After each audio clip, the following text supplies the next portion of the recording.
detective narrative of this crucial hour bursts open in the high-stakes chaos of the emergency department as a 13-year-old girl named Allison is rushed through the doors of Gaffney, Chicago Medical Center. When she first occupies a trauma bay, her symptoms present as an incredibly baffling and highly alarming medical puzzle. She is suffering from severely blurred vision, intense abdominal pain, and an aggressive, widespread breakout of herpes. Dr. Natalie Manning takes absolute charge of the case, instantly working alongside her attending physician, Dr. Will Halstead, to stabilize the young patient as her body begins failing. Initially, the medical team runs a battery of standard diagnostic tests to uncover an underlying systemic infection, but every single lab panel returns completely negative.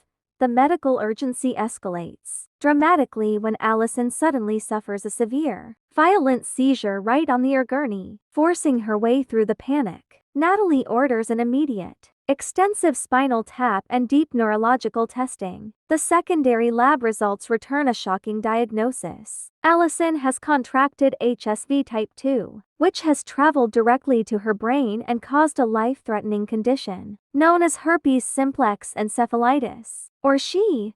This swelling of the brain explains the sudden fever, blurred vision, and terrifying seizures, but it introduces an even darker, deeply disturbing medical anomaly. Because HSV type 2 is a sexually transmitted disease that is almost exclusively passed through intimate contact, its aggressive presence in a 13-year-old girl is an immediate red flag. Natalie and Will are forced to conduct a highly sensitive, thorough pelvic exam. The physical findings are devastating, uncovering clear physical trauma and medical evidence that is completely consistent with severe, ongoing sexual assault. The clinical space instantly transforms, realizing the immediate physical and legal danger her fragile patient is in. Natalie breaks away from standard hospital protocols to trigger an official emergency police response. This brings Detective Jay Halstead from the Intelligence Unit of Chicago PD directly into the hospital corridors. The entire atmosphere of the emergency department instantly shifts from a standard medical shift into a tense, high-stakes criminal investigation. Natalie is forced to walk a razor-thin emotional tightrope, carefully providing trauma-informed, deeply sensitive medical care to a terrified minor, while simultaneously protecting the chain of custody and assisting law enforcement in securing vital forensic evidence within the hospital walls.